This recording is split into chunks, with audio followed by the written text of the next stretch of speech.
Today we'll be looking at Principles of Morals and Legislation by Jeremy Bentham.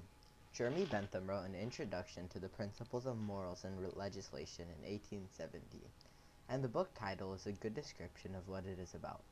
In his utilitarian philosophy, Bentham explores how human society would function if humans sought to make laws governing their pleasures. In Bentham's mind, morals should naturally develop from the pleasure principle, since he believed that's all we do. We do because we are seeking pleasure both as individuals and groups.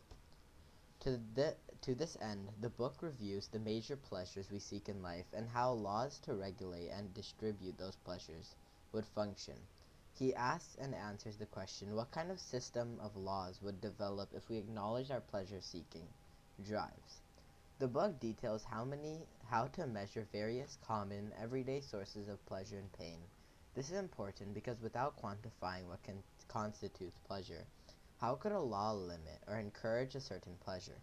The twin goals of pleasure are happiness and usefulness. Because we like to be happy and feel good, it is also useful to do so.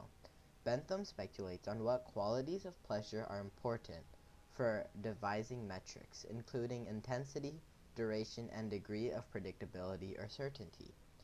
The reason this book is called an introduction is because the author believes that with careful analysis or real knowledge of what pleasure is, humans can develop sensible laws to both contain it and utilize. The author details where the pleasure and pain originate and the different circumstances that affect pleasure and pain. For example, in chapter 6, he discusses health, strength, firmness of mind, steadiness, and a host of other personal qualities that influence how pleasure both attained and experienced.